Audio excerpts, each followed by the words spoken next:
Okay, so hello everyone, good afternoon.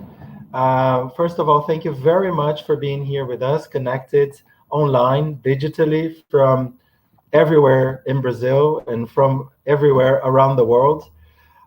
This is the fifth event. This is the fifth GEELLE Talks. And we are very, very happy because today we will talk about a theme that has been very, very present in Brazilian academia, let's say, not only in research, but also how decoloniality can help us think new pedagogical practices. So I think it's going to be a lovely afternoon. Thank you very much for being here with us. I will just bring our guests, Ana and Gabriela, Ana Paula Duboc from the University of São Paulo and Professor Gabriela Veronelli from Binghamton University.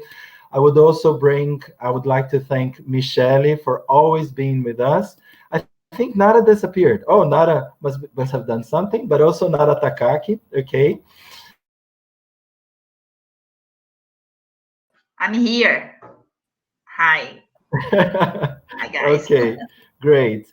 So, as usual, I am going to do the, let's say, the first words, the introduction of this event, of this talk, of this chat. That is for people who basically don't know our project and for people who want to know more. So let me share here. And I have 10 minutes to do that. So let me be quick. So if you can confirm anybody, Michele, or if everything is okay, because from now on, I just see my PowerPoint. Okay, so this is GEELLE, Grupo de Estudos sobre Educação Linguística em Línguas Estrangeiras. And today we have the pleasure and the honor to welcome Professor Gabriela Veronelli from Binghamton, as I said, and Professor Ana Paula Duboc from the University of São Paulo. And the theme we have chosen together, Decoloniality and Language Teacher Education, okay? And myself, Danielle, and Nara will be joining Gabriela and Ana Paula for the debate. So this is our email, okay? If you want to get in touch with us.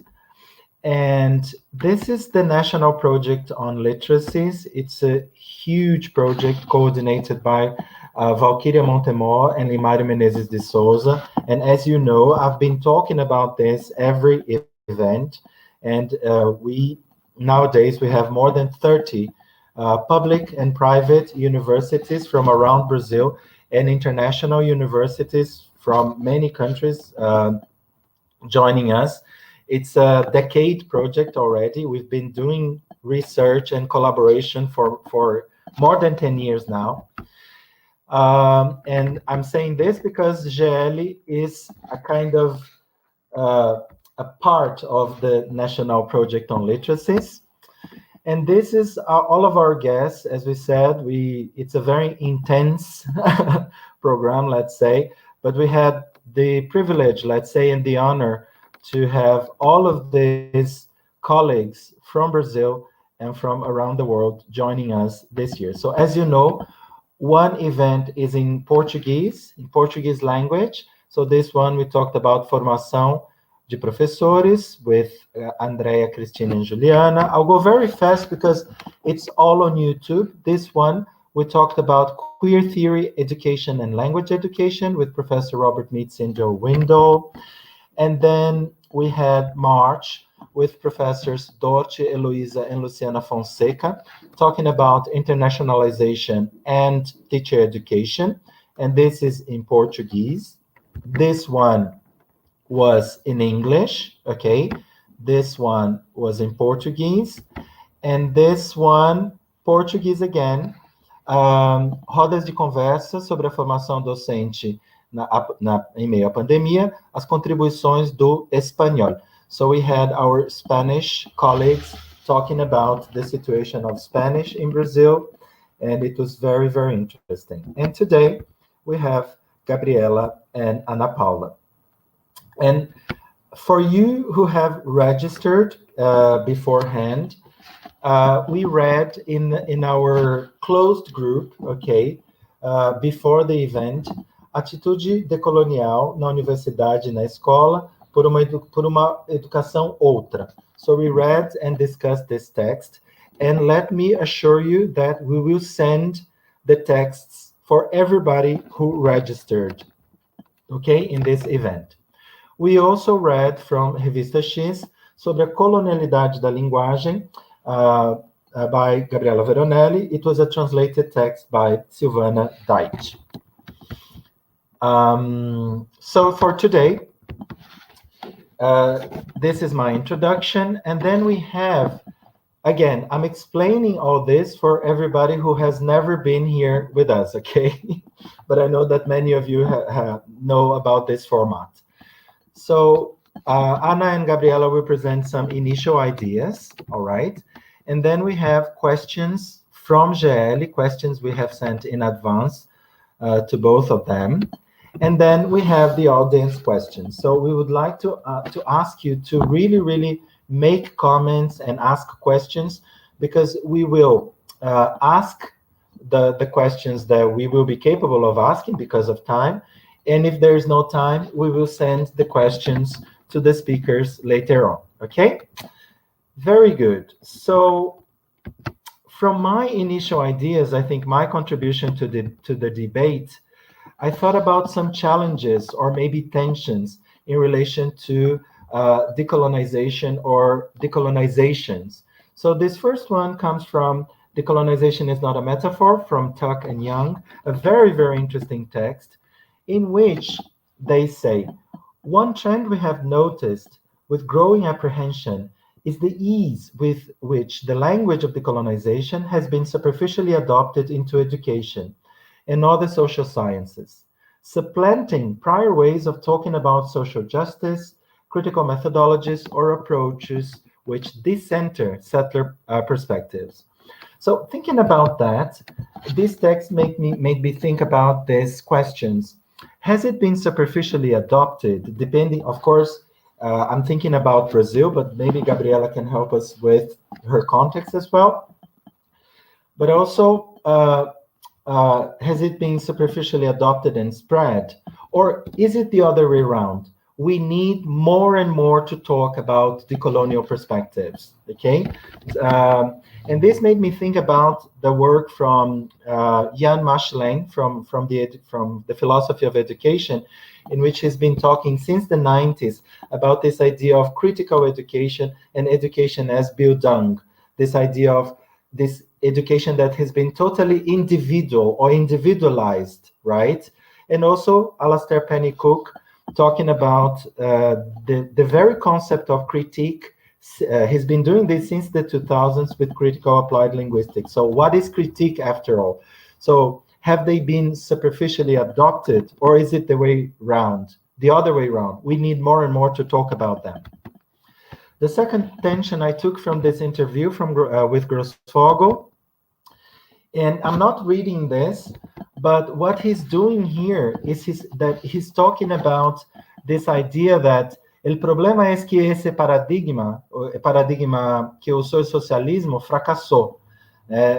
So he's talking about basically the economic, right?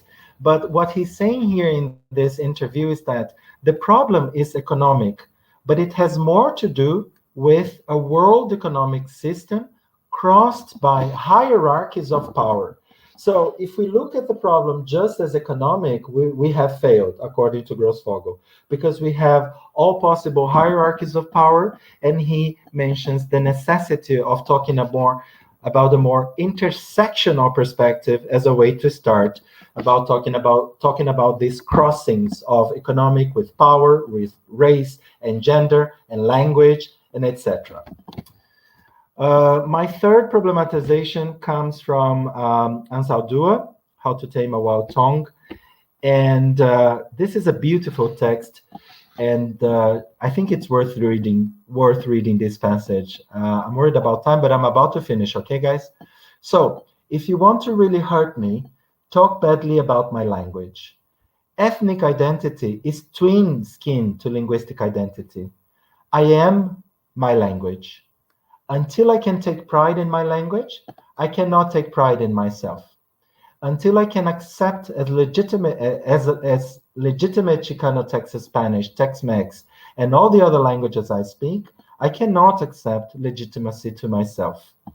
So I think that was very beautiful, and this made me think about have languages, língua and linguagem, or linguagem and lengua, being sidestepped in favor of sociological, such as race, or economic, like Grossfogel mentioned, the world capitalist system and class struggles, perspectives in decolonial studies. So this is something I've been thinking about, and this is why I think the text and the whole work, there are many, many articles from Professor Gabriela Veronelli and also from Professor Anna Duboc, they help us reposition the roles of languages and language teacher education and teacher education and languages into this whole decolonial theory.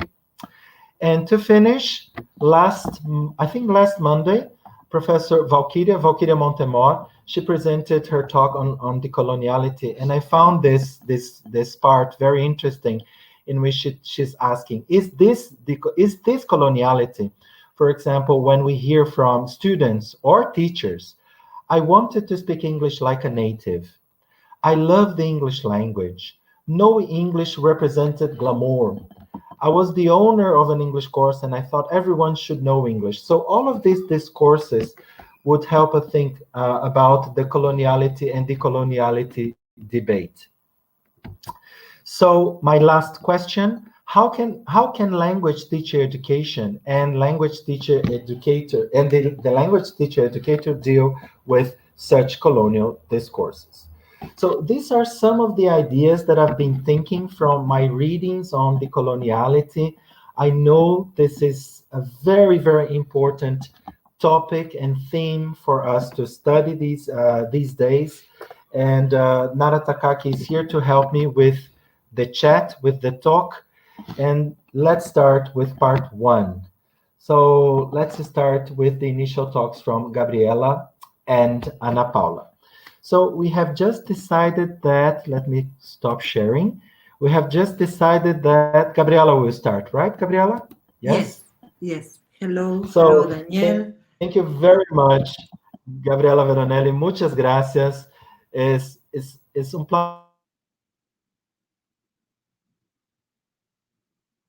Hello.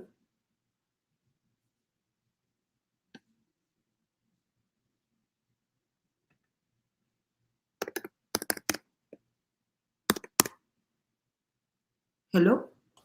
Hello, Gabriela.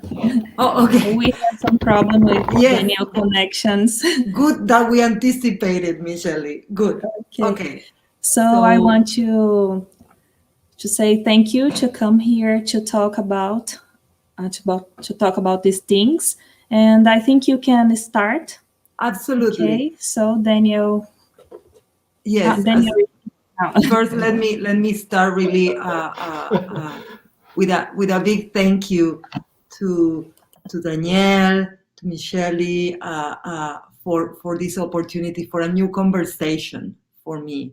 I've been talking. I will talk about different things, and I'm certainly gonna touch on this. But I'm a transdisciplinary scholar. I'm trained in philosophy, particularly Latin American philosophy.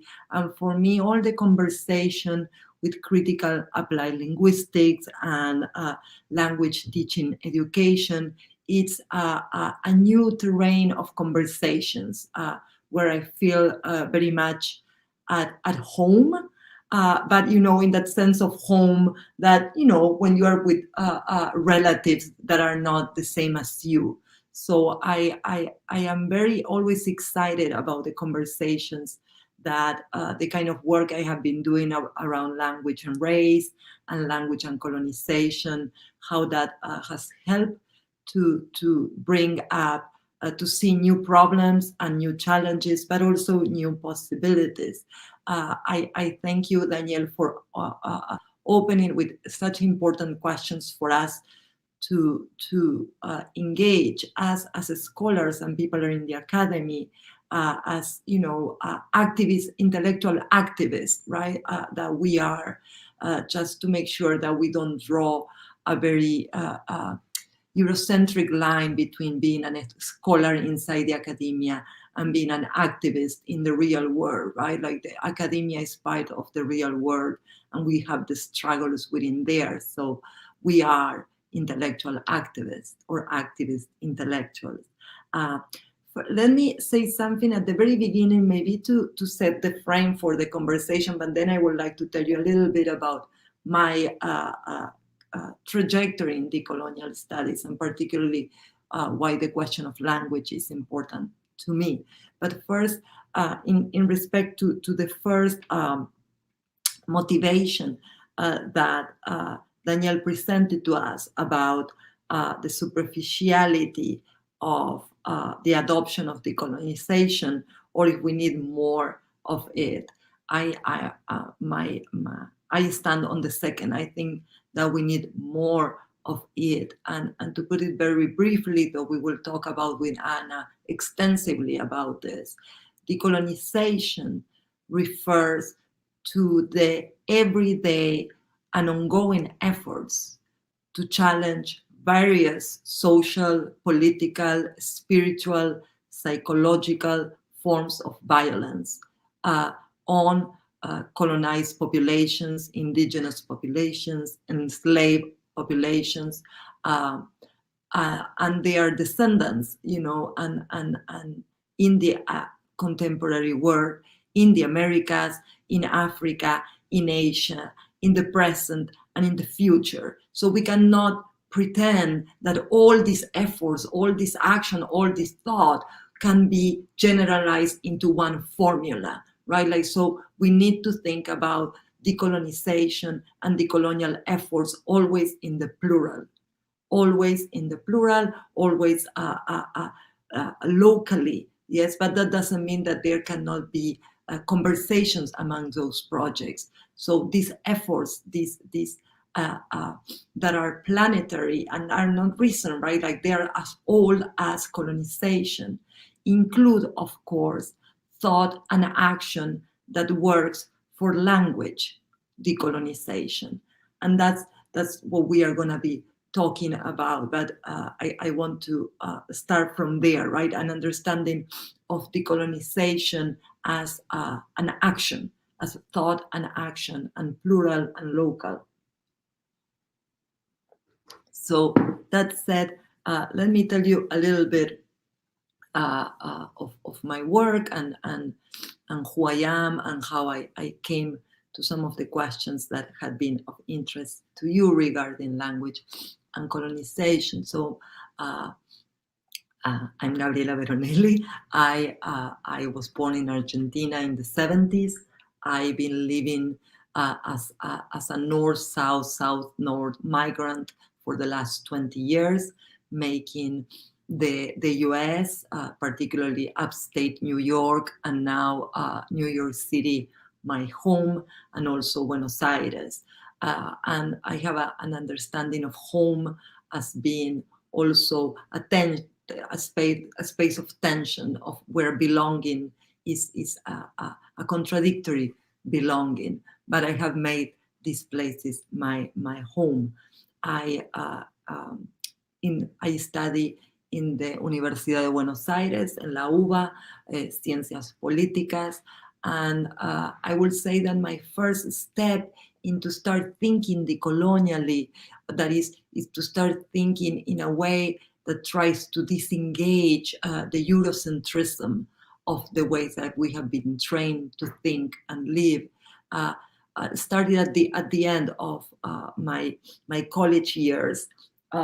When I was interested in Latin America, and I couldn't find much within the curricula of political science in the Universidad de Buenos Aires.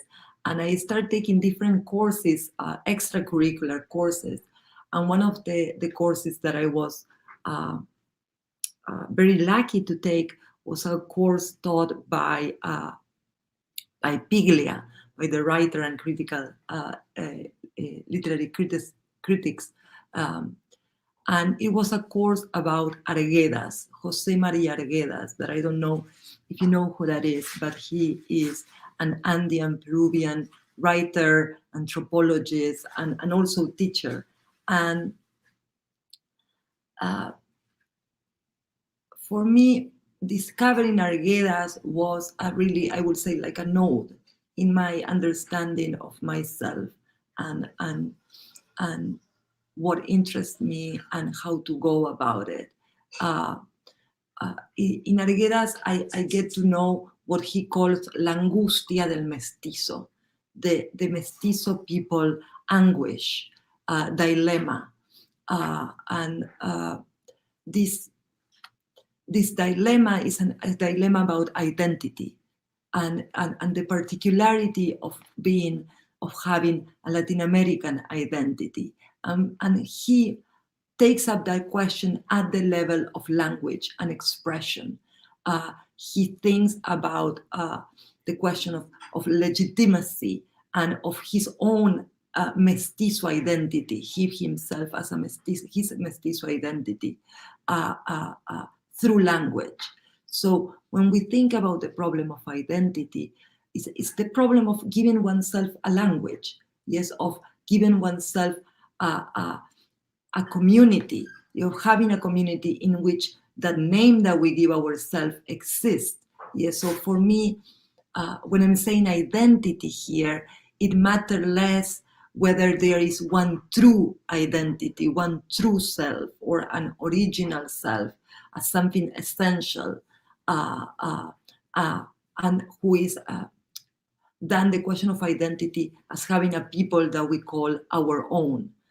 So Arguedas was the first person that to me thinks the linguistic and communicative dimensions of the identity and presents a project of that we can call Decolonial today, when he wanted to think about against the project of mestizaje, the project of assimilation that was coming from the top-down education, and start thinking possibilities to be a non-acculturated, a non-assimilated mestizo. So I'm not going to go in all the work of Arguedas. I certainly suggest to him, if you haven't read, particularly when it comes to questions of teaching, because Arguedas was also a teacher who had indigenous students. So I just wanted to bring that to him because that was my trajectory. It was Arguedas and how he feel about this anguish, this dilemma, this contradiction of being and not being because of being Latin American, and none wanted one to assimilate oneself to the Eurocentric version of oneself that start bringing up for me these questions that were intellectual questions, but you can see also were political questions.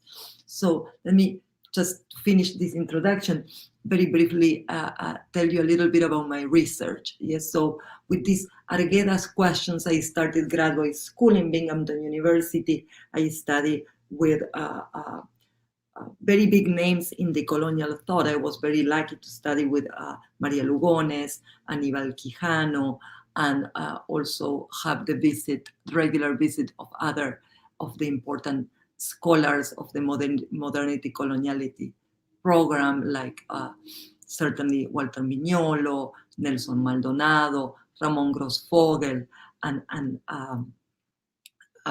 others, Cathy Walsh as well. So for me, the kind of question that I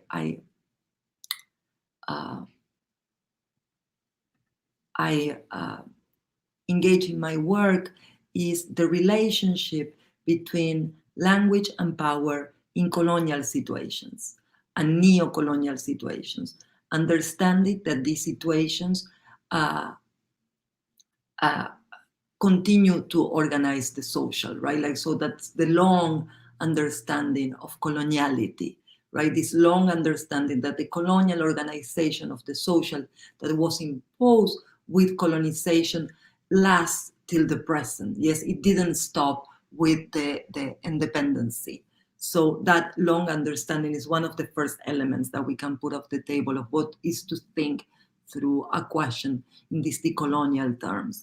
So I look at the relationship between language and power in colonial situations, and I understand this relationship between language and power to be profoundly racialized. My research engages questions of meaning, of community, of agency, as they have been shaped by coloniality, by this long understanding of colonization, but also in contestation to coloniality. So questions of, like, for example, how does racism work through language? Or what counts as linguistic racism? Or how is communication racialized? Sorry, I have a little bit of a mess in my... how I'm doing with time? You're okay, yeah. Okay. How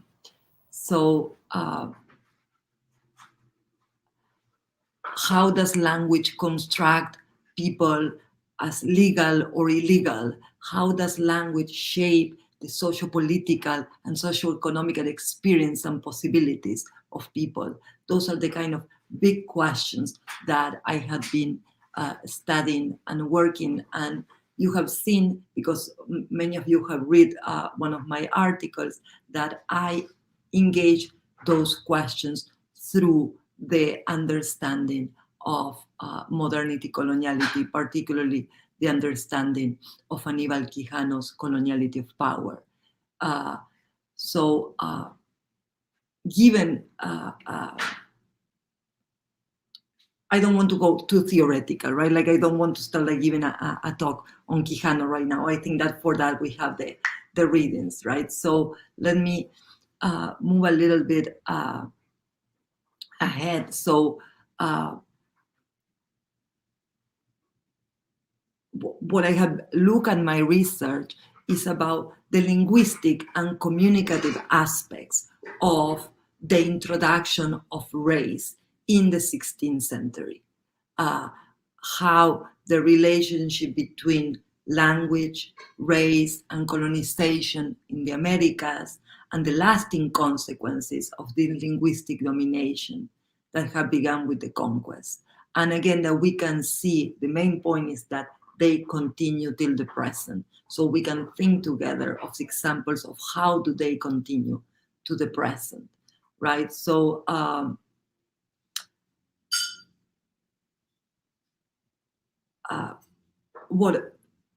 to put in a nutshell, the main argument that I have made in my work is that there is a link between, on the one hand, this introduction in the 16th century, what is called the long 16th century, of this system of power, this matrix of power, as Quijano calls it and Grofogel calls it, that organizes not only labor, yes, but organizes everything, all social relationships, relations of labor and production, but also relationships of knowledge, relationships of personal encounters. Also, it organizes everything in terms of race. Yes, so everything, says Quijano, is racialized. Not only people, everything that people do is racialized, including their language, right? So their religions, what they think, who they are, everything is structured through race. So given that understanding, I ask, okay, so what are the linguistic aspects of this? What does it mean that language is racialized? So as I was telling you, I argue that there's a link between the introduction of these systems of power in the 16th century, and on the other hand, an ideology of language that works in complicity with that introduction, right? So the coloniality of language, what I call the coloniality of language, is not a secondary effect of the matrix of power, right? It's one of the necessary elements. So one of the things that Daniel was bringing in his motivation questions was, whether language has been underthought within decolonial studies. And I don't know if I think I agree with that, but I think in the last couple of years, this question of the linguistic aspects of coloniality, I'm not the only one, engage in them. And certainly in the way I engage them, I bring the decolonial framework, but I also in conversations with very different frameworks of understanding of linguistic violence. Okay, so let me just say a little bit more and finish there, this introduction of who I am. So with the work I have done and that you have read a little bit, I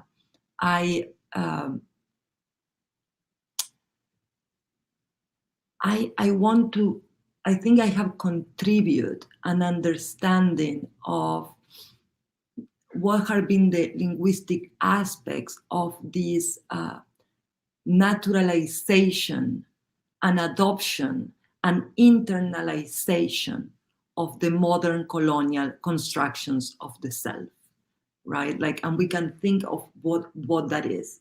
But if we think of coloniality, not only in terms of the economic, but we think in terms of this matrix of power, we certainly think in terms of modernity, right? A modernity refers to all that apparatus of institutions and ideas that construct the self, that give one version of what is to be. That of course there are other versions, but this one presents itself as the dominant one, and it's imposed on every one of us. So I look at the ways that language has helped doing that. Yes, what is the complicity that language has had in this modern colonial construction of the self? And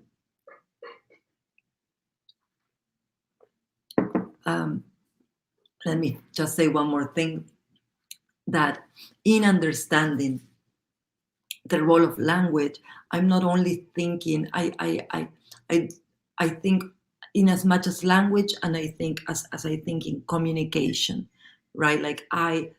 One of the things that I take up in my work is try to, one of the modern colonial elements to understand language in this structural way, right? The structural understanding of language that kind of makes language a kind of an object, right? With grammar rules and a lexicon and structures, but it's an object. I try to move away from that structural understanding of language and try to think, particularly when I wrote my first articles, and certainly the one that you have read, it is more a Bakhtinian understanding of language, right? More a pragmatist understanding of language. As language is an action, right? It's the ongoing life of language that I am interested in, and particularly language as it's spoken by people, right? That relationship between language and the people that speak it is the relationship that I mostly look at, because there is where we can see people, right? So a way of thinking, of framing the kind of work that I do is that I think that through language, the modern colonial project has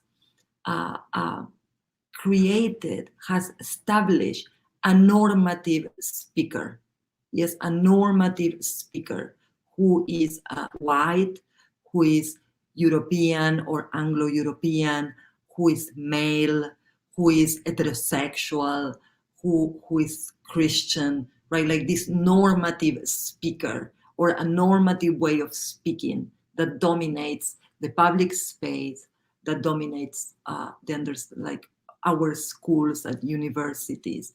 So when we think about decolonization, yes, it is about, is in as much understanding how that normative speaker silence us, yes, silence most of us. In Latin America, all of us, yes, we are not European people, we are Sudacas, yes, and so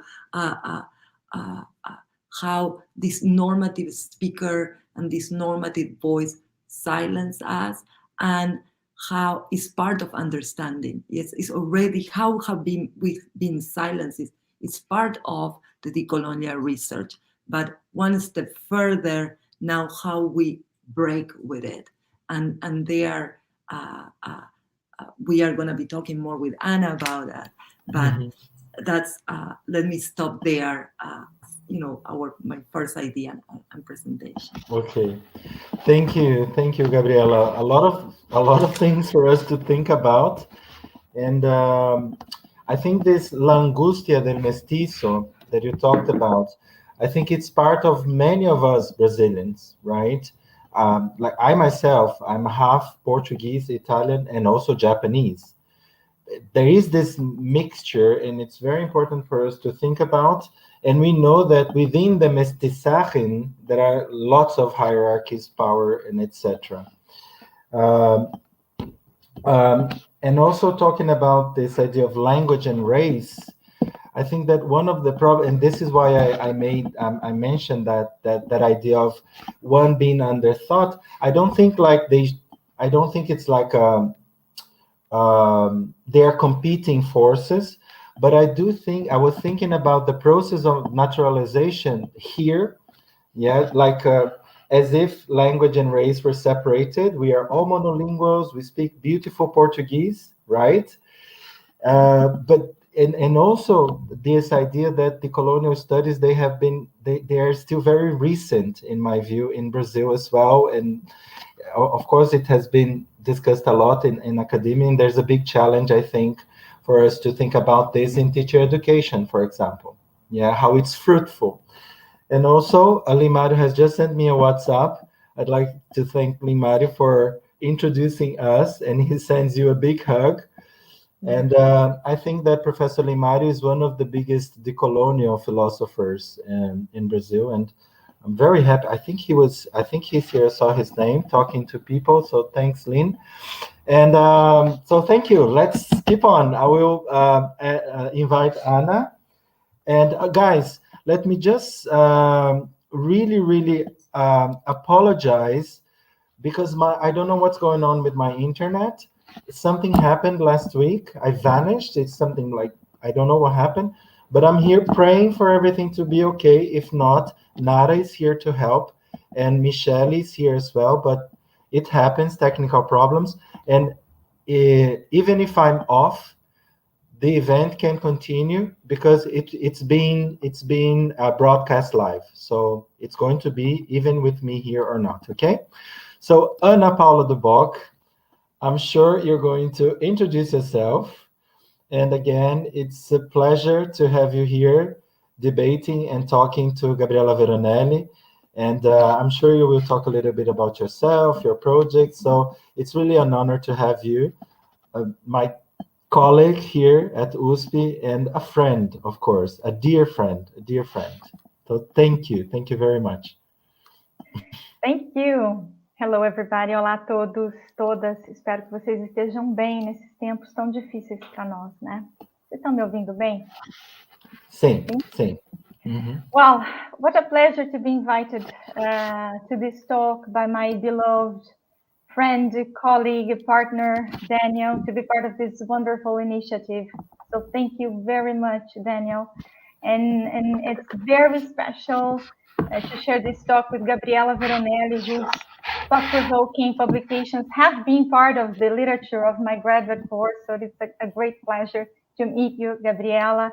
and to be with you, Danielle, Nara, Michelle, and so many beloved people joining us now on YouTube.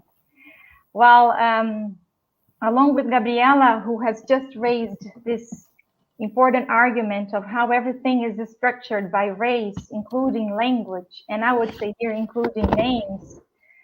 I guess, Daniel, I'll spend this introducing minutes to make use of the most conventional communicative function that many of us as English teachers are familiar with. That is the old and conventional function of how to introduce yourself, typically taught in basic levels. However, I don't aim to reproduce the kind of teaching technique that I used to apply back in the 90s when I was an English teacher. No, I want to introduce myself under the terms of decoloniality. So here I go. My name is Ana Paula Martinez Duboc. People know me as Ana Duboc, or simply Ana. As for Ana Martinez, I dare to say that even my students would not recognize this name as their advisor's name. Because indeed, I am Ana Paula Duboc. Pero yo soy también Ana Martinez. As my grandfather traveled from Galicia to Brazil back in 1911, his suitcase carrying a few clothes and also a few dreams.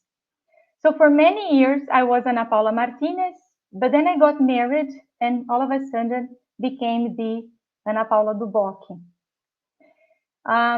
To some, this is simply a reflex of a tradition in which many Brazilian women, whenever gets married, and this differs from culture to culture, as we know, but for Brazil, many women might or might not carry her husband's last name, and then this name turns out to be the prevailing one sometimes, the one used in signatures, the one used in Latin CV and the like. And then what's in a name, one might ask. For many years, I thought I had known the reasons why I picked my husband's name. Easy. I was simply following a tradition. But as neither words nor cultures exist in a vacuum, decoloniality taught me that probably behind such decision on my own name resides coloniality traces related to cultural, gender, identity, and of course language aspects. And this is something that I would like to share with you today. Proper names tend to evoke this relation that we know between language, territory, and identity. And what decoloniality brings to the fore here are the values of either superiority and inferiority attributed to different geo, social, and cultural identities, as criticized by Quijano in his notion of coloniality of power. It is Quijano who states that la colonialidad, modernidad eurocéntrica, es una concepción de la humanidad según la cual la población del mundo se diferencia en inferiores y superiores, irracionales y racionales, primitivos y civilizados, tradicionales y modernos. So there is this social classification that is highly related to race, as Gabriela addressed. And that reminds me of a story that once a colleague of mine who carries a Portuguese and an Italian last name told me that a publisher of a well-qualified international journal suggested him to pick the Italian one as his academic name, so as to increase the chances of him to be read. Some time ago, back in the times when I was studying to be a language teacher, I learned from Bourdieu that a language is worth what those who speak it are worth. But it was only under decolonial lenses that I became aware of how the category of race, that to me is still absent in Bourdieu at a certain point, plays a central role in the understanding of these attributed values under the logic of this colonial difference. Colonial difference here, as Miolo explains, operating by converting differences into values and establishing this hierarchy of human beings ontologically and epistemically. Ontologically, according to Miolo, assume that there are inferior human beings, and epistemically, assuming that inferior human beings are irrational and aesthetically deficient. So it was only under the colonial lenses that I became aware of how I myself got into the traps of colonial difference, because by the time I was declared a married woman, I decided to declare myself with a très elegant French accent with my Duboc. That turned out to wane my Galego ethos, de Martinez. At that time, I did not have a clue that I myself was probably a product and a producer of coloniality. At the time, I thought I was just following a harmless tradition. Now, why am I bringing this personal narrative to this talk? Which lessons have I been learning from this particular way of introducing myself as a language teacher education that now talks about decoloniality, as I recently became interested in decoloniality. As a Latin American white woman, I feel that I was victim and agent of coloniality. And there goes the ambiguity and the conflicting moment in which I find myself as the anti-racist researcher who criticizes coloniality, but at the same time, the subject who, although probably unconsciously, carries a name that somehow echoes the very colonial difference and benefits from the logic. And this is painful, I must say. It wasn't a painful analysis that I'm sharing with you. But pain goes hand in hand with decoloniality. And as pain reminds me of crisis, it probably becomes the potential engine towards interruption of coloniality. And one of the several things that I learned with my former advisor, Valkyria Montemor, is this relation between crisis, critique, and creativity, as the three words carry and share the same etymological root. So what's in a name, one might ask? And one of the things that I learned from decolonial thought is to place the emphasis on enunciation rather than the enunciated. So back in the 90s, when I worked as a language teacher, an English teacher, I would work on this communicative function, how introduce yourself. De lambuja, practice spelling, verb to be, and all the grammar stuff behind the structure. But the name carries so much more. And then Thomas King once stated, the truth about stories is that's all we are. King's sentence calls for enunciation, but in relation to the suffering narratives of the indigenous people in Canada. My suffering narrative and my decision to begin this talk, introducing myself in a way that I've never done before is probably an attempt to bring life to my enunciation. Because if I cannot erase my name and my story, and I'm not planning to erase my name after this painful conclusion, I can from now on probably speak it out loud and mostly tell this narrative behind my name to my own student teachers, as the very story unveils what I value most nowadays as a subject, as a researcher, and as a language teacher educator. And now being with you, sharing this topic on language teacher education and how it might better approach to decoloniality makes me wanting more and more to talk and to dialogue, to think about this necessary connection between language and decoloniality towards a decolonial pedagogy, which is local, never universal.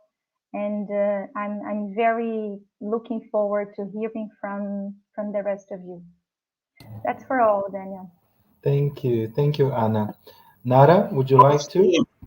Yes, well, good afternoon, everybody. It's a pleasure to be here, and Anna has introduced herself with this wonderful narrative. I think this is a decolonial way of introducing yourself, Anna. And through narratives and memories, you perceived yourself in this dilemmatic space, which is also very productive. As you said, you are a product of decoloniality, but also a product of a reconstruction, and this shows a sign of agency, right? So that's wonderful, and it reflects the way you have changed your style, your writing style. The readers can perceive how decolonial you are in your trajectory, and also in the way you start making meaning through writing. So also writing and speaking and multimodal ways of constructing meanings are decolonial ways. When you, as you said, when you start self-reflecting upon your story, your, the story of your name, yes. Well, I have many questions, Danielle. We can, to make questions, yeah, because we can. yes. Okay, so I'm just raising, this point. Okay, Yes. no problem. Okay, so decolonization, okay, starts from the moment we negotiate with the other. So I think it's the other, okay, who makes us, reflect upon who we are and who we would like to be, yes, and how we would like to change things to make a move. Okay, wonderful, Anna. Wonderful. Congratulations. Thank you. So I'm bringing Gabriela, and we are already moving on to part 2. Yes. Okay. So I will share again the questions. And so we had this talk before, and we're doing questions number 1 and number 2. And then Gabriela and Anna will bring their ideas, okay? And we are also here selecting all the comments and questions from the audience, okay? We've got some very interesting questions already. So let me share the questions because it's visual, okay, guys? It's visual for everybody. Again, so let's see. Okay. Hope everything is okay there because I just see the PowerPoint now. Okay. So the first question from our group comes from Ana Paula's text that I mentioned. Porque estando inscrita na universidade como pesquisadora e formadora de professores de línguas, deparo-me com as contradições em meu próprio locus, na medida em que a universidade é, historicamente, instância representativa do pensamento disciplinar, portanto hierárquico, e de organização arbórea, portanto gradativo e linear, figurando-se em menor escala como a encarnação da ibris del punto cero. And then the question would be, how would you explain decoloniality or decolonialities, just like Gabriela just mentioned, the idea of plurality, right, to a school teacher? Would you do that? How can we, maybe Western, let's say, scholars, face the challenge of discussing decolonialities being situated in one of the most colonial projects, the university? Well, this could be for hours, Big questions we have here. And the second question from Walsh, from 2018, Mignolo and Walsh, pedagogy is understood here in the sense established by Paulo Freire, which is an essential and indispensable methodology grounded in people's realities, subjectivities, histories, and struggles. It is the social, political, epistemic, and existential context of struggle that leaders and peoples mutually identified together create the directive lines of their action, educational, political, and of liberation, like Freire said. So the second question would be, how do you see decolonialities and teacher education? Do they inform each other? And I do agree that one question complements the other. So I'll leave the floor. Let me stop sharing. Okay, have I stopped? Yes. So I'll leave the floor for both of you, and let's listen to what you have to tell us. Thank you. So you decide who wants to start. Now it's a chat between the two of you. Yeah, Danielle is right. We could spend hours talking about this question. They're very important. I can briefly say a few words, and then I would really like to hear from you, Gabriela, and from the audience. Well, how do I explain decoloniality to a language teacher?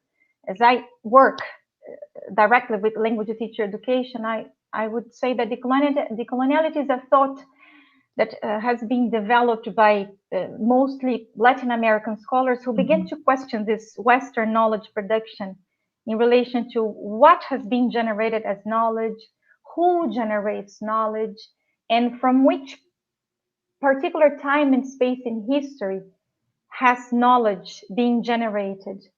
So there is this attempt to break with this Eurocentric view of knowledge in relation to chronology, as they break with the notion of linearity, and also in relation to geography, as they break with the notion of Eurocentrism, by acknowledging that knowledge comes from different places, knowledge comes from different people, different languages, different geographies. That is the notion of a pluriversality or the ecology of knowledges, for instance. So decoloniality, and here I agree with you, Gabriela, totally, is more than a thought, it is action, it's a call towards resistance, towards the re-existence of those social groups that have been historically marginalized, and here we might think of the Black, the indigenous, the immigrant, the LGBT people. So for any language teacher education that would be engaged with a more socially just pedagogy would find a very fruitful terrain in this approach with decoloniality and thinking the language question from a decolonial perspective turns the dialogue more inclusive, more just, more democratic, and a space for interrogation of this knowledge production throughout history, but also willing to interrupt this epistemic violence that many these subjugated people have been facing. And I find it quite necessary, Danielle, as you brought this topic, language education and decoloniality, as I agree with you, decoloniality has gained momentum in Brazil, in contemporary Brazilian applied linguistics. And I find it quite positive that we are talking about this. And I myself, for instance, am now interested in revisiting once again certain constructs that are typical from the language studies under decolonial lenses. And here I must say one example, the notion of intelligibility, for instance.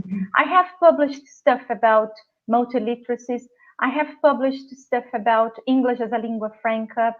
And once again, I place myself under new critical scrutiny, because if we once again wear decolonial lenses, we find lots of more complex layers under certain constructs. For instance, when I read that decoloniality talks about complex communication, as Gabriela brings in one of your brilliant papers, Gabriela, you talk about this opaque communication, the fractured communication, the complex communication, and then I find myself have used the notion of intelligibility. I once again ask, what if communication doesn't entail intelligible moments? To what extent haven't we taken intelligibility, for instance, in communication as a given? So beyond intelligibility, decoloniality presupposes opacity, fracture, complexity in communication. And I'm raising this example because this example is very common and recurring for the field of language teaching, foreign language education, especially. So there is a lot more to be discussed, to be deepened, and this is a moment for us here to establish this conversation. Now, when it comes to university, I agree with you, Daniel. Yes, university is a place that resonates coloniality a lot, and Castro Gomes refers to the university as a sphere, a microsphere that reproduces what he calls la ubris del punto cero, referring to Europe. By the time that Europe has placed itself as the knowledge center, the point of departure that would carry development, civilization, progress, and science to the rest of the world. So sometimes I do feel that this 0 point element is out there at the university, is present at the university. Whenever we find, sometimes we still might find sometimes this notion that the university is the knowledge production, whereas the schools are the knowledge consumers, for instance. Or even when at the university level, within the realms of the university, sometimes faculty members, professors are the ones who own knowledge, and the students are the ones who receive knowledge. This to me, if it still exists, resonates a little bit of this 0 point element.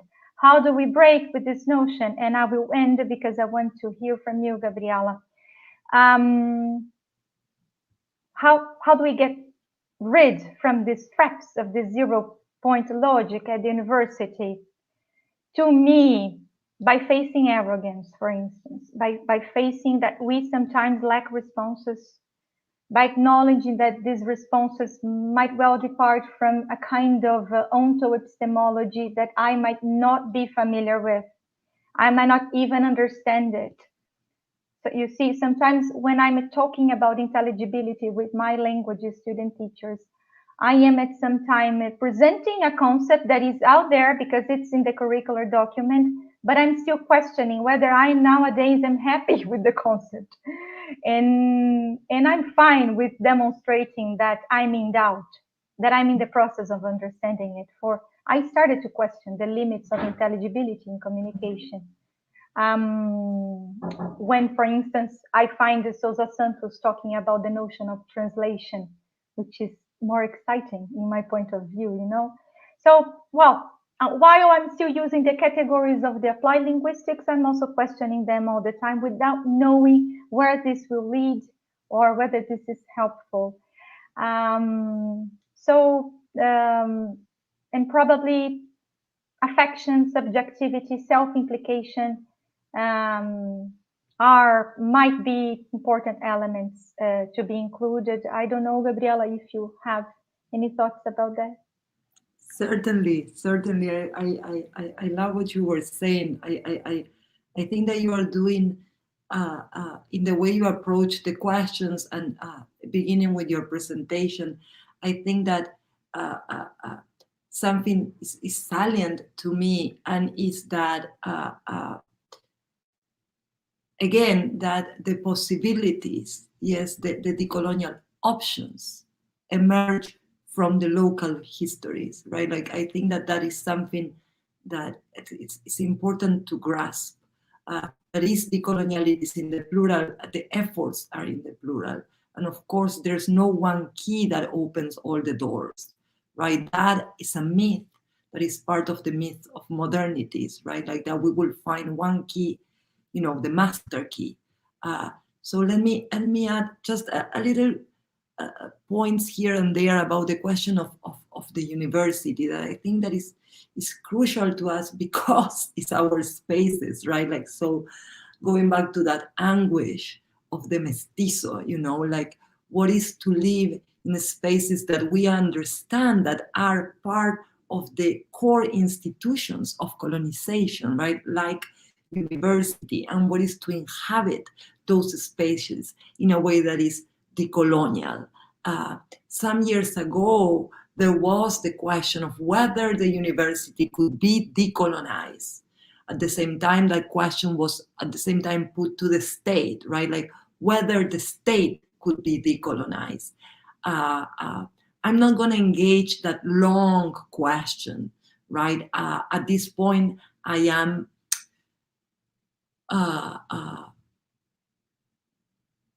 in doubt about that big possibility. But what I do think is that the small possibility is possible, right? Like, I think we have to think, okay, why do indigenous people, why do Black people, why do people of color come to the university? For what? Yes, and if we understand that the university as a colonial institution is an institution of assimilation, of destroying the civilization background of those people and turning them into copies, into parrots, into people that have no soul. Yes, that sense of assimilation, right? The Fanonian self of the damné, right? If we understand that the university is that, when we inhabit the university decolonially, we have to fight against that. Yes, what can we as teachers and scholars give students that are students of color, indigenous people, tools, that are not assimilation tools, right? So that student now gets those tools that are mostly struggling tools, right? Like intellectual Rita Segato says, right? Like, we go to the university to learn the antidotes against what the university has done to us, right? Like, that's a beautiful way of putting it. So I think that as teachers and scholars that are decolonial teach antidotes, right? We are like alchemists that give our students antidotes, not to be assimilated. Yes. And again, the intellectual role is very important, right? We are intellectual activists. We are people of action within the university, within the academy. And our role is very important because what controls the status quo, yes, is this epistemic universality of the West, right? So as intellectuals, we have this role of giving our students tools to struggle, right? We are not missionaries, right? Like the decolonial intellectual is not a missionary. The decolonial intellectual is not a liberal that tries to convert peoples into liberal democracy, right? What we do is we offer what people may find useful, may have not seen before, go into this like aha moment. Oh, I never thought about that. I think that is what we can do within the university decolonially, right? If that is gonna bring down the university as a colonial institution, I don't think so. But it may know we should not be stopped by freezed by that question, right? Like, again, because that question is part of the myth of modernity, right? Like this myth of big revolutions, right? Like there will be one moment when the system will come down, right? Like, again, that's part of, like, and there we can think of Marxism within modernity, right? Like, but let me stop there and just say something to accompany what Anna was bringing, right? That is the relationship of language and decolonial theories and decolonial efforts, right? And I was telling before a little bit of my understanding of language, right? Like, and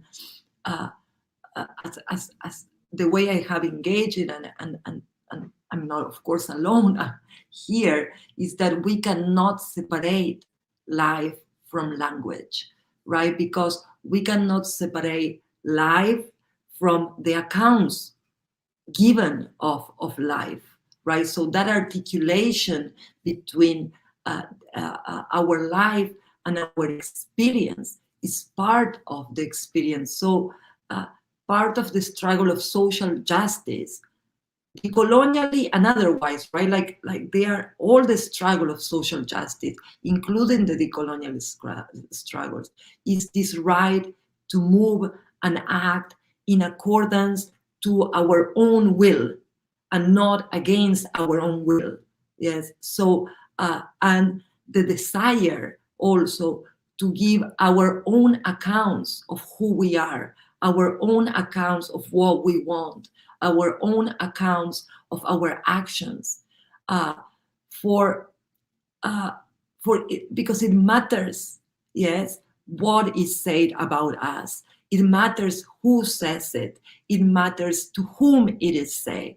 So having the opportunity to talk about our lives in our terms, yes, and interpret it in our terms, that is part of the decolonial struggle. Yes, to be able to give our own accounts.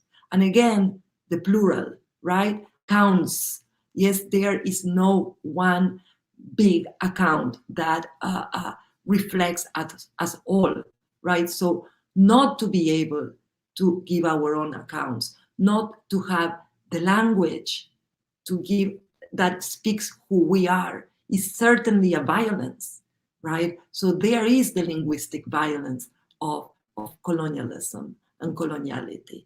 So that is, why it's important to think in terms of giving our students these linguistic possibilities, yes, as speakers.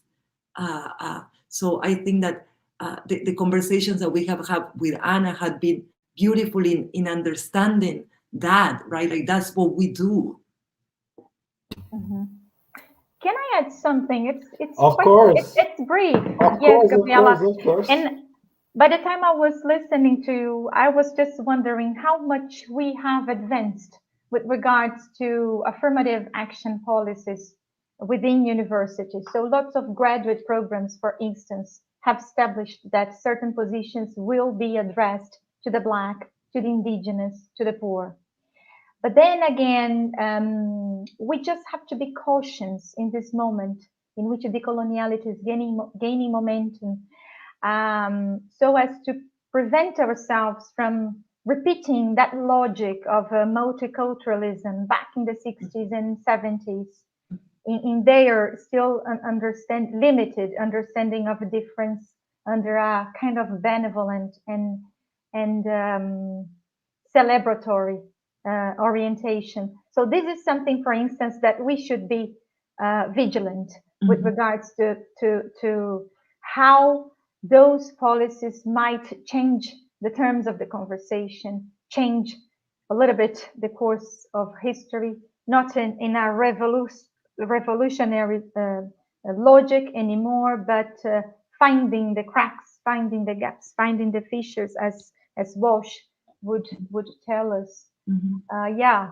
Certainly, the question of multiculturalism, we can, again, these are all conversations that can, we can spend so much time, read so much things, right? Like there's a lot that has been done, right? Particularly in Latin America.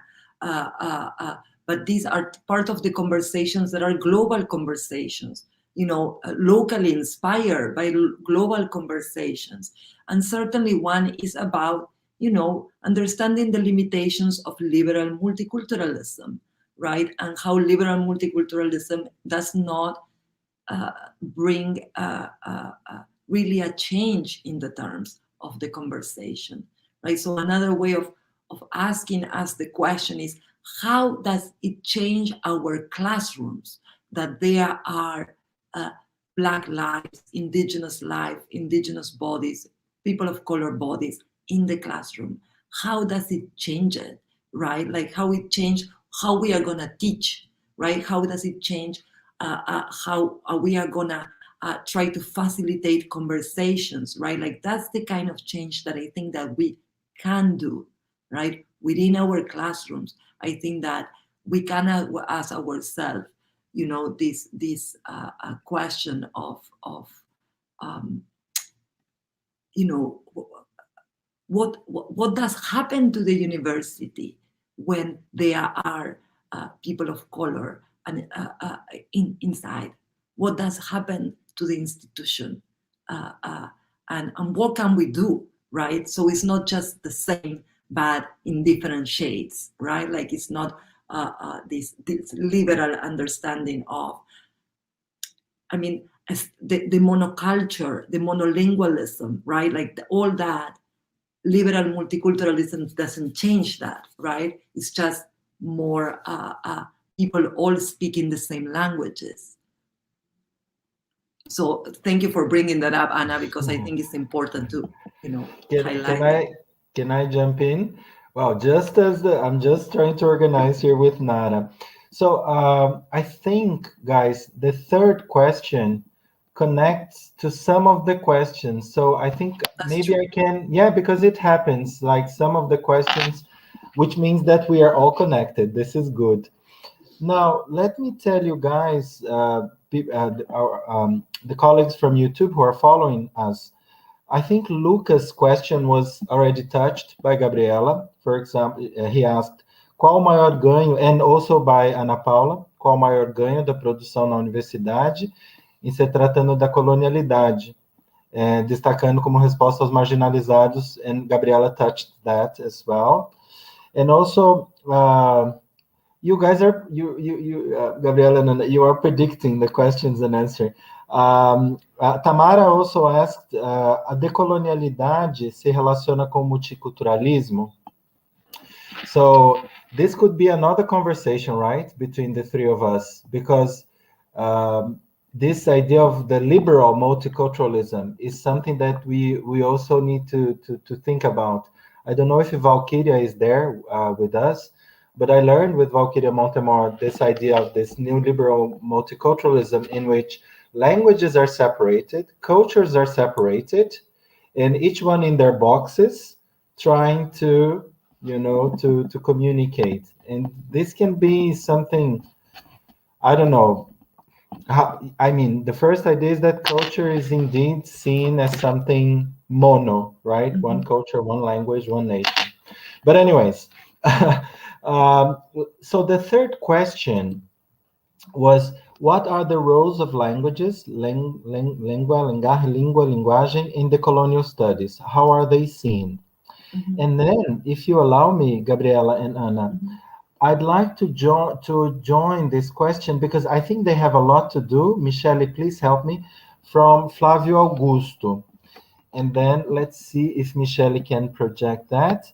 It's in Portuguese. I can read in Portuguese and I can read in translate into English, just my Spanish, but we do understand, we try to understand Spanish too. So, can you put Flávio Augusto's question, please? It's up there. I think she has to go up the chat. I'm sorry.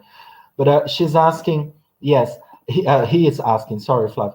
Até que ponto estamos construindo este evento em inglês, pela necessidade de inteligibilidade mútua, não se configura em uma atividade antidecolonial, paradoxo devido à internacionalização? So for those who are not Brazilians and don't speak Portuguese, so to what extent aren't we building this event in English for the necessity of mutual intelligibility? To what extent this fact of all of us speaking English and a little bit Portuguese and Spanish mixing up, does this is not an anti-decolonial activity, a paradox within internationalization? And also, I think this question, Michele, from Raquel Silvano Almeida, from Unespan, she said, would you consider English as a lingua franca, as a colonial or a decolonial trend in the so-called globalized language? So I think for me, all of these questions, they have to do with this idea of this movement between language and decoloniality and language, okay? Yes, so thank you. Okay, this certainly has been something that Anna and I have been talking a lot, and I think we are gonna, move in and out different points of the question. But something that we did talk about was the question about the use of English. So I told Anna, and she was like interested in that, in this, like, I think it's a very important question, right? I think it's an question that is necessary to make. Now, this is the way, one of the ways that I think it can be answered. that does not fall in the impossibility of dialogue, right? Because at the same time, this dialogue is possible now in English, right? Like it's not that it's not possible in other languages. Certainly, English makes it more accessible for those, but indeed for those of us who speak it. So we do understand with Anna the political motivation behind this question. At this point, I think I can think of, with particularly scholars like Spivak, and of an strategic use of English, right? Like what we are doing here is a strategic use of English to try to bring a conversation that is a decolonial conversations to different parts and to different speakers. But that doesn't mean that we are negligent towards understanding the English as, you know, the mega global imperial language that it is. But we also have to remember and try to move away this structural understanding of English, right? Because, and that's the same with all colonial languages, right? Like if we think of, again, Frantz Fanon was somebody that also think in those terms. And one is like when he says, like, Fanon tells, like, you know, the Martinican black man needs to learn French. Sorry, this is César, Émile César. The Martinican black man needs to speak French better than the French, right? Like, and that understanding of that the struggles with the colonial language are not just one, right? Like, so there is this strategic use of language that is allowing now, that has allowed Anna and I to be able to have these incredible conversations the last 2 months, and hopefully is bringing some interesting ideas for you to discuss.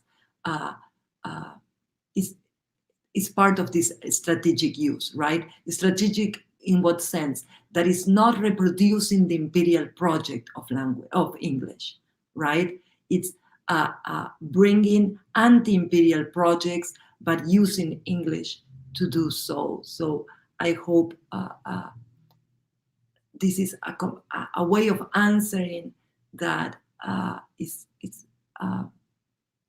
possible to be heard. But certainly I understand the reason of the question of why are we talking in English, particularly where English is not our national language.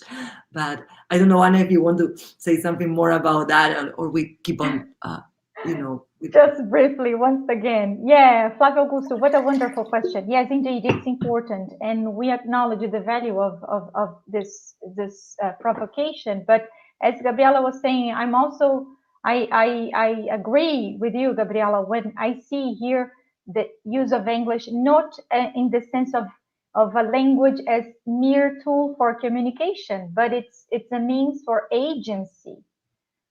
And this use is totally political and strategic. That reminds me at a certain point how this notion of ownership of a language is still present. Mm-hmm. And Raja Gopalan has this preface in one of the books published in Brazil, in which he says that we have to question and displace this notion of a foreign language, a estrangeiridade no outro. So this language does not belong to the realm of the xenos, but it belongs to the realm of the oikos. English mm-hmm. is mine as well. Mm-hmm. Nice. So I am sanctioned. I am authorized to use English, because if we have this notion that we are using the language of the other, the language is not from the other only, but I'm actually approaching English to my realm, the realm of the oikos, and not the realm of the xenos. So this is something that occurred to me. And Delisovai also recalls the importance to use the right tools, the appropriate decolonial tools, and English turns out to be a strategy here, so that we invite the others to listen to the ideas that we are voicing here. So this is some of the things that occurs to me. Thank you, Flavio Augusto, for your question. So moving a little bit to the question about the role of language within decolonial studies and decolonial thought and action, as we are like trying to think it in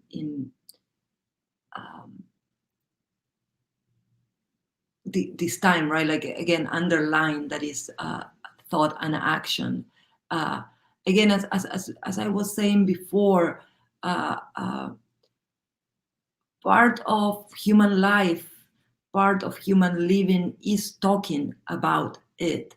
And we can be sure that being silenced in one's own account of one's life is part of the oppression and violences of colonization. So again, the role of language, it is because the role of language has been key in the colonization, right? Has been absolutely key in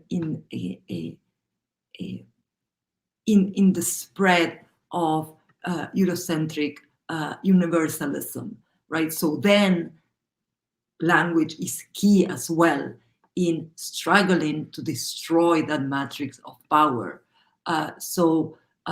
In reconstituting who the communal ties, the communities in against coloniality.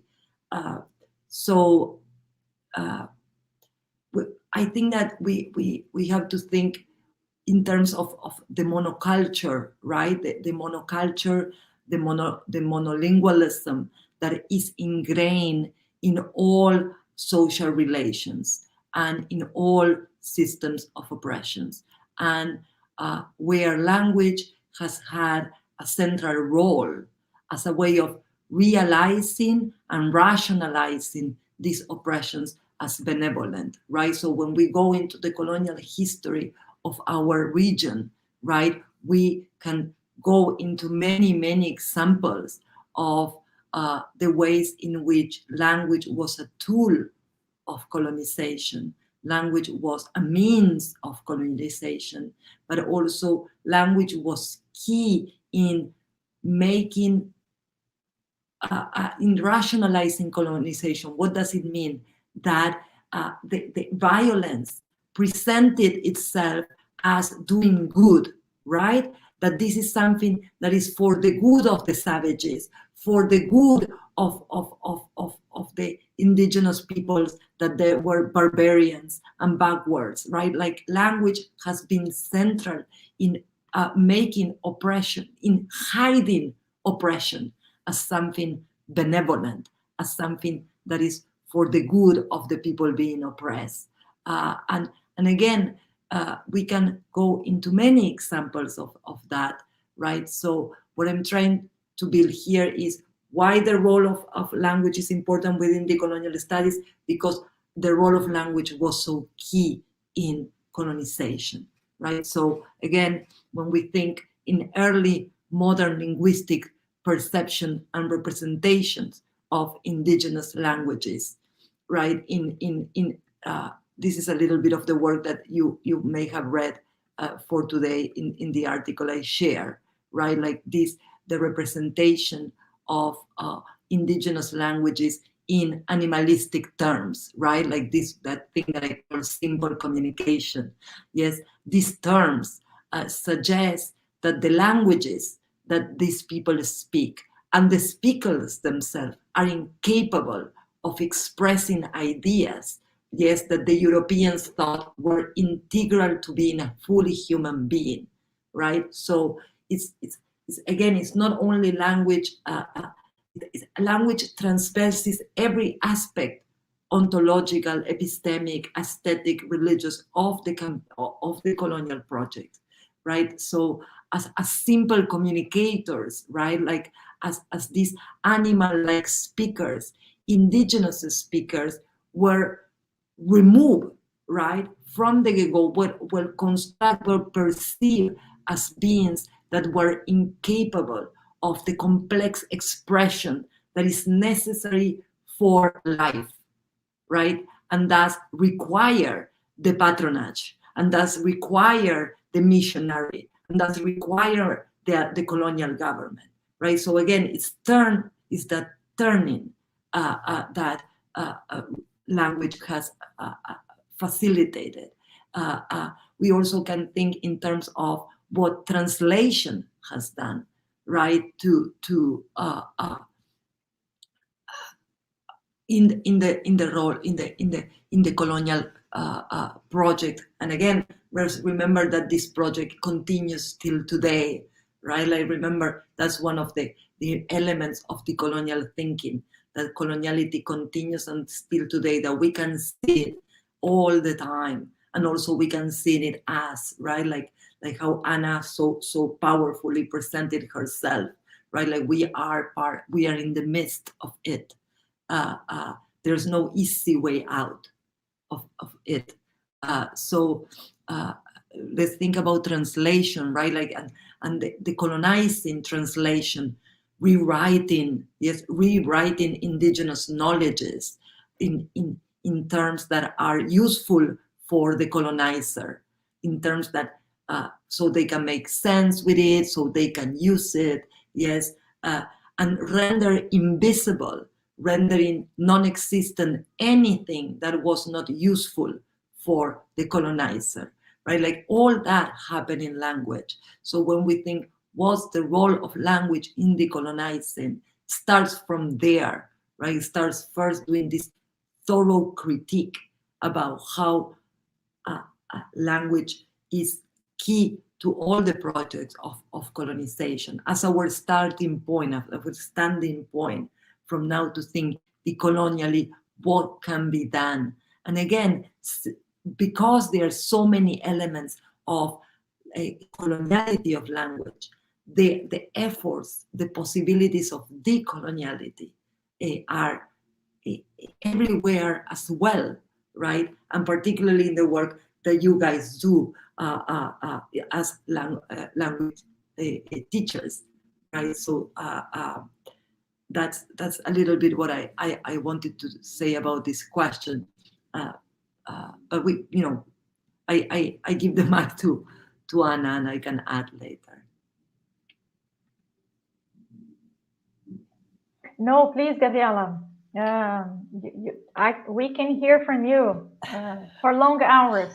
I was just making some connections to this beautiful and pungent argument of yours in relation to how those subjugated people have been taken as simple communicators, and how this required the missionary that would fix their deficient language.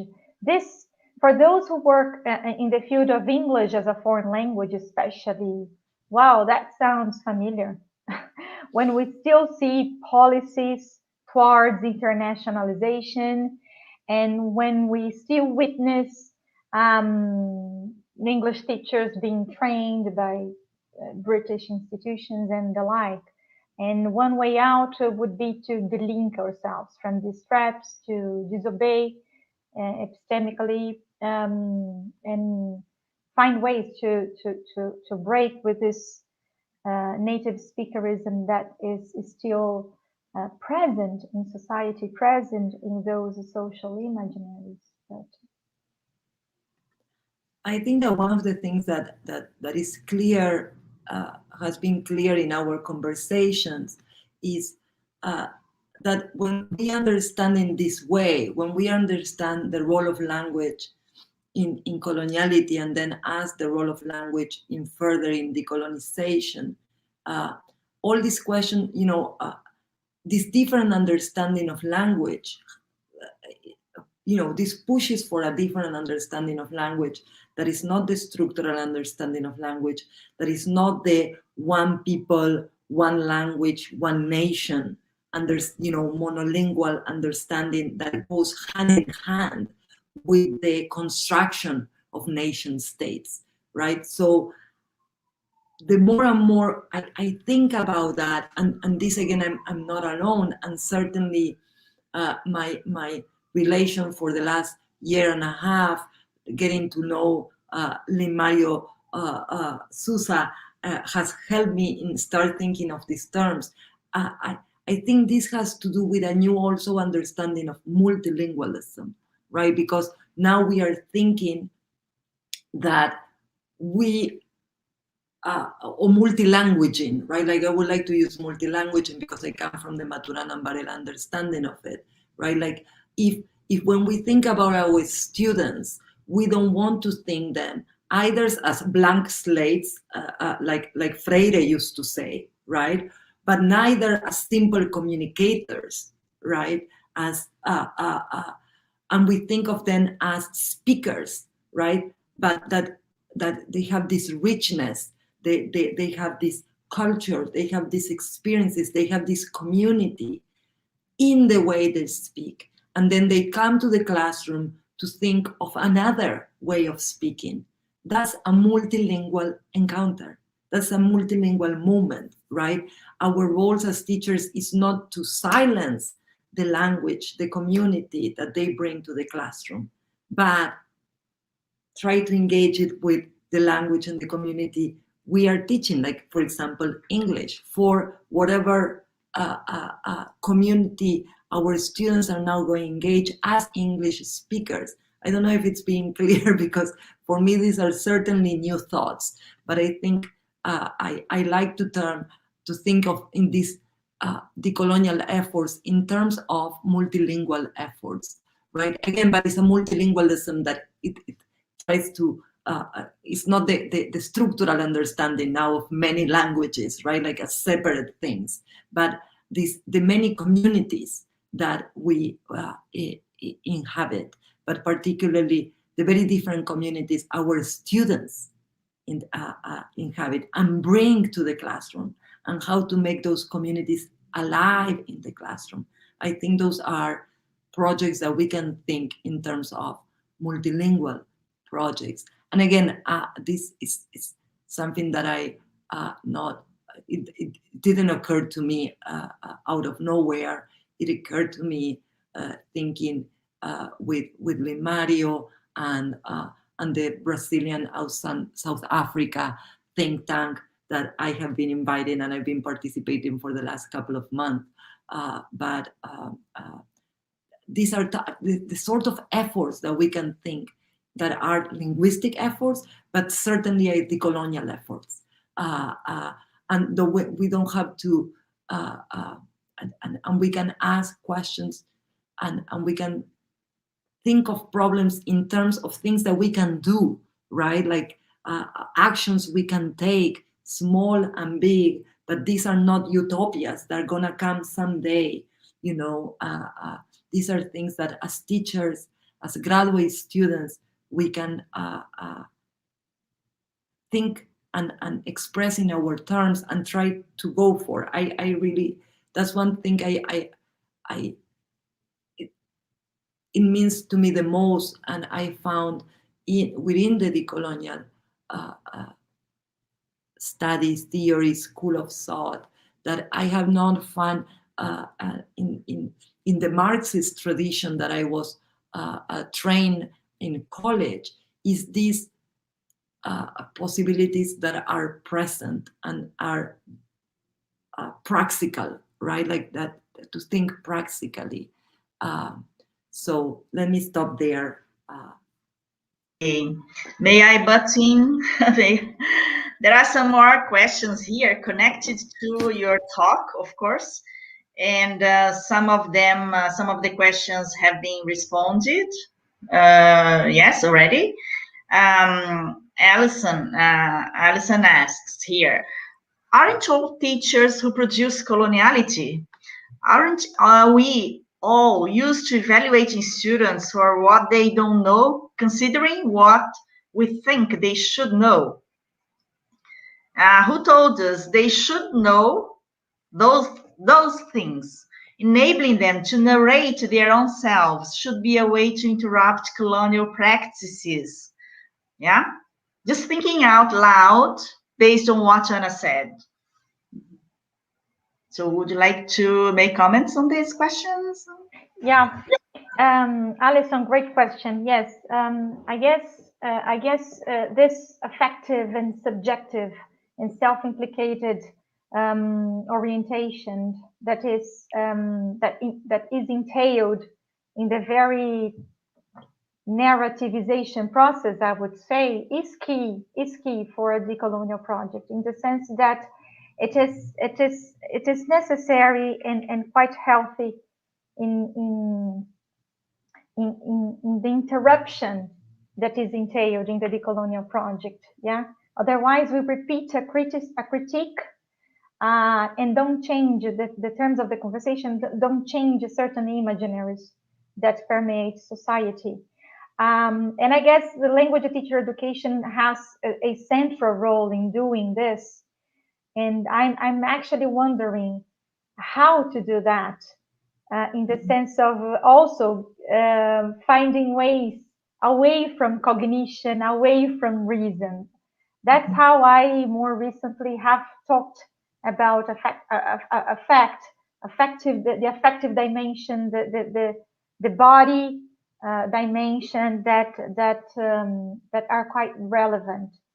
And then there was another question which I completely forgot to get back, is concerning English as a lingua franca. To what extent it's possible to establish this colonial or anti-colonial or decolonial project? I wouldn't say that a term or terminology would carry a colonial project or a decolonial project per se, but I'm more interested now in putting those words, putting those concepts, putting those categories into this critical scrutiny in relation to other categories that are present in language teacher education. So English as a lingua franca is ambiguous, it's quite polemic, but it would be problematic for us to establish for one single definition. Absolutely. I think I agree. I mean, that's what I was meaning by the colonial project of English, right? Like to use English. I don't think that we are using here English as a lingua franca. I mean, maybe that's the way of putting it, right? Like there are many projects many linguistic projects within different languages, right? Like, again, let's not forget that Spanish and Portuguese are colonial languages, right? Like, so, I mean, let's not suddenly forget about the history of colonization behind Spanish. Certainly, I have studied thoroughly. I can give you a million of examples where we will be asking the same questions vis-a-vis indigenous languages, right? So, again, I think these questions are important. What I think is that method of asking, looking at the colonial experience is something that maybe allows to think that there is not such a thing as American English, right? Like there is the English that a particular sector of the United States speaks, and certainly tends to be standardized, and certainly there are a lot of politics behind, making that standardization, the rule, right? Like, so that is the case within the United States as well. When we think about Black English, when we think about the bilingualism of Latinos, yes. So this discussion that you are bringing in your question is also a discussion that happens within the United States. Yes, so don't think that there is such a thing as American English. American English, British English is a way of understanding the language that reproduces the coloniality in the sense of there is one way of talking it, right? And within a territory, right? It reproduces the one language, one nation, one people mentality that we are trying to break. So it's what I'm trying to do here is problematize the questions, not to dismiss them, right? So it's very different when we are talking about the English of hip hop, right? You have to like, you know, of Kanye West, or not even like a big name, right? Like the English. I live in a neighborhood where at night you see the Latinx little kids, you know, rapping with their African American friends, you know, in something that is certainly English, right? But it's definitely not the standard. So I wanted to push a little bit more there, why we are problematizing this question. Right, That's right. Okay, Anna, sorry, Anna. Would you like to say something, please? Oh, yeah, there is No. one question. Please, please. Okay, so that's Valkyria Montemore's question. Okay, so professor from USP. Okay, you must know her, Gabriela. Do you know Montemore? Of course. No, she works with Limario in this national project. Okay, of literacies. Okay, so she asks. There is a project of society in which people were impelled to learn how to read and write according to a normative proposal, how to be a citizen and where power is. To what extent hasn't this project of society embedded a project of coloniality? To all extent. Please, Gabriela. To every extent, right?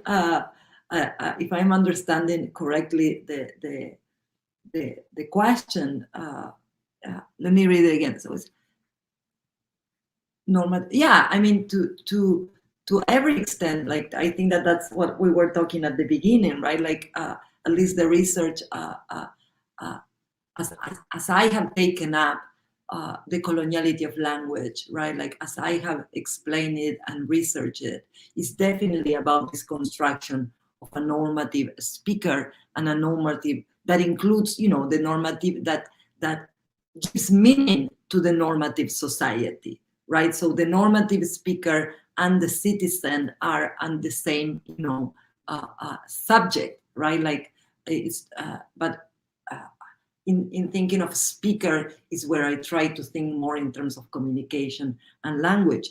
But certainly this is a project of coloniality, right? And again, maybe let's remember when we say a project of coloniality, right? What we are saying is there is the status quo, there's the hegemonic Western understanding of life, of what is good, of what we should pursue, of what are the solutions to our problems, of who we are and who we want to be, all that version, all that modern version that has been ruling our life, either we are at the top or on the bottom for the last 550 years. Yes, all that has a dark side, right? This colonial side, that's why it's called modernity, coloniality, right? Like, it's two sides of the same coin. So the project of coloniality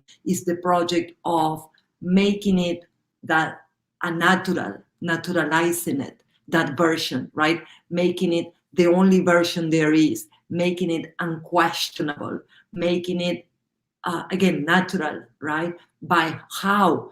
By destroying, silencing, rendering stupid all other versions, right? So that's the project of coloniality. The project of coloniality is a project of profound violence that sustain the version of modernity.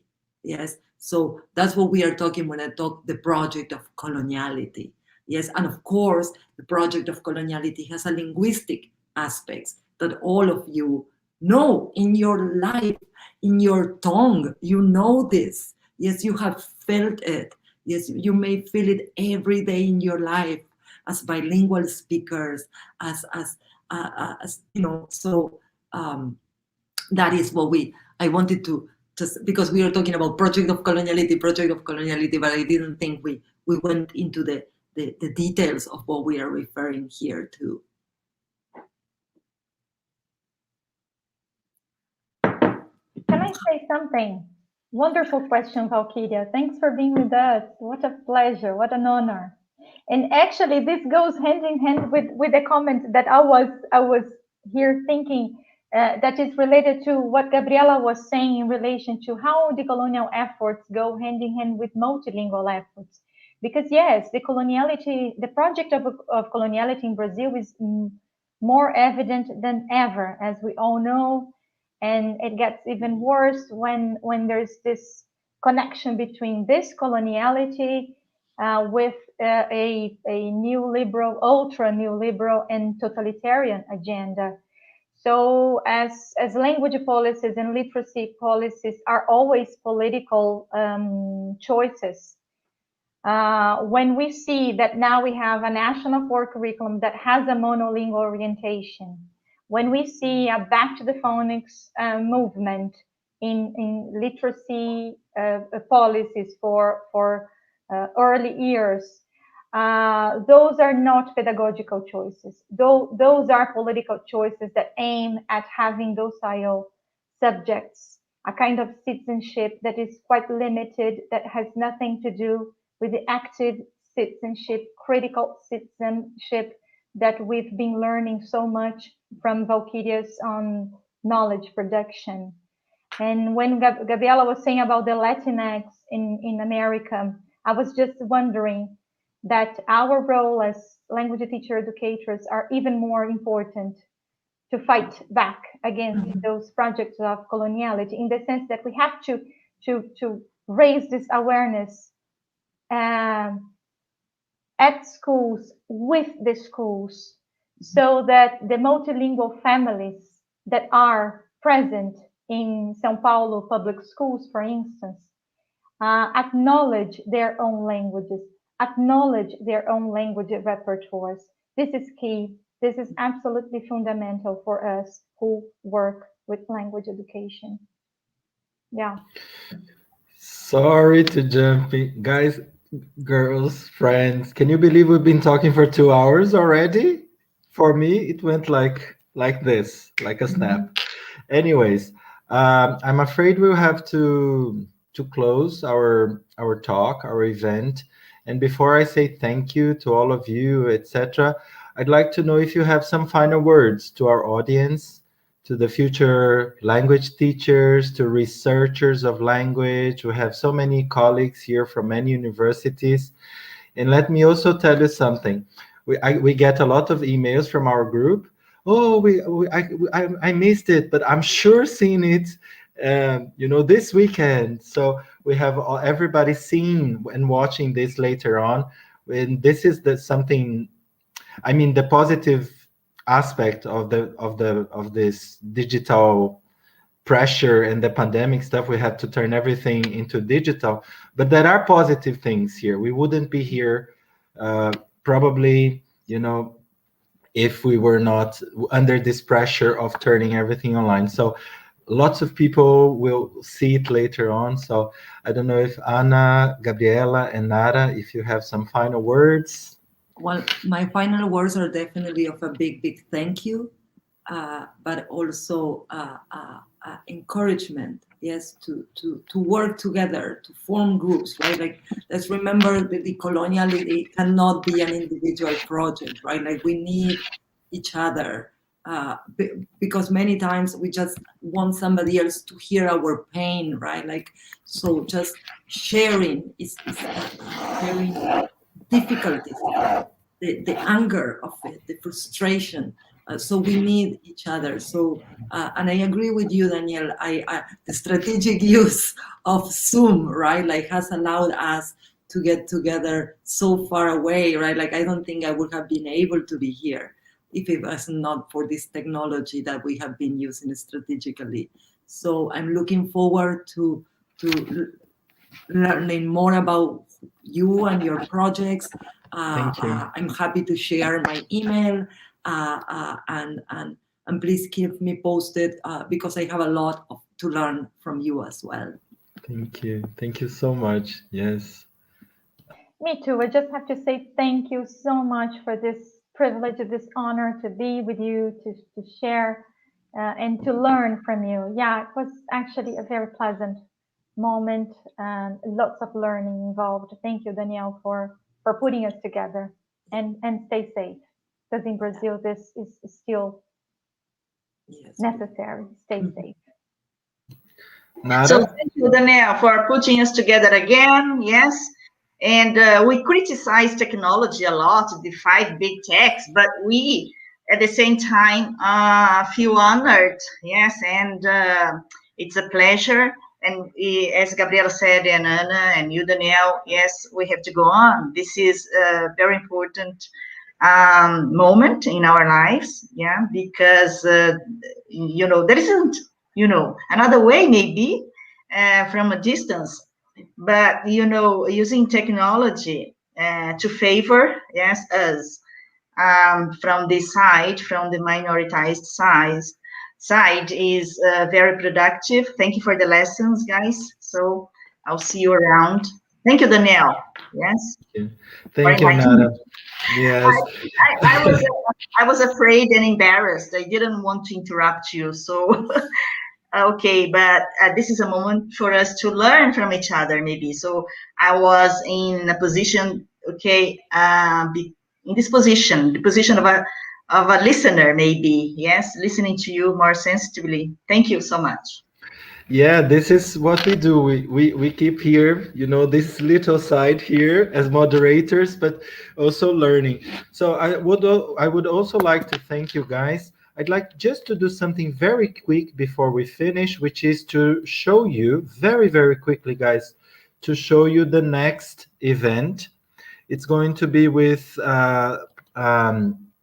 so here, Jan Machelain from the Catholic University of Leuven. I mentioned him in my introduction. Youngsters longing for school in COVID times, an unexpected appeal for reinventing school. And Professor Limário Menezes de Souza from the University of São Paulo, teachers as invisible victims in COVID times. I think it's going to be amazing, right? Ana Paula and I, we will be the moderators. Now, just let me tell you, it's going to be 1 p.m. Brasília time. So usually we get together at 3 p.m. So it's going to be 1 p.m. because Machelain is here in Belgium and it's 5 hours. It's 5 hours time. So May 7th, 1 p.m. I think this is it. Let me stop sharing. And so there are many. The chat is full of questions and comments, and I'd like to thank you for the parallel world of the chat. There's a lot of discussion. People exchange references. But for us here, it's difficult for the 4 of us to follow. But they exchange literature. It's just a parallel world. It's very, very interesting. Maybe you can take a picture of it and then you can send it to us, because I would like to see what people are saying. I can download. I will download. Yeah, download and send it, right? And send it to you I would guys. love to see, what people are thinking. There were some questions from Caio. Sorry, of course it's always like that because of time, but we will send the questions to Ana and Gabriela. Okay, guys. Absolutely. And for me, personally, I've had 2 classes. I mean, those classes you enjoy as a student, very emotional talks. It touched me a lot, everything that you said. And I think it was very meaningful for us to bring this discussion for future teachers, because, Gabriela, many of them, they go through undergrad and they do many things, many beautiful things, beautiful stuff, but not often they have this chance to talk about this. So thank you very, very much. Many people send me emails later on. Daniel, can I use the live in my master thesis or my PhD dissertation? I say, of course you can. You just check how to quote, how to reference, and everything. And of course, this is a class for us. Absolutely. So I'm very thankful, and I hope everybody gets safe. Times are very difficult for everybody, and I know our GEELLE talks, they have been very intense, as you know. but I don't regret it. You know, guys, it's a lot of work, but I think it's something we need to do. It's something we need to do as teachers, teacher educators, and as researchers who have been trying to breed some kinds of bridges between university and society. So I'm very, very thankful, and I wish everybody a good night and a wonderful weekend, and I hope to see you again in 2 weeks' time with Limário and Ian Machelin. Thank you, a big kiss, beso, abraço, muito Bye. obrigado. Thank you, guys. Thank you very much. Bye-bye. Thank you. Bye. Bye. Thank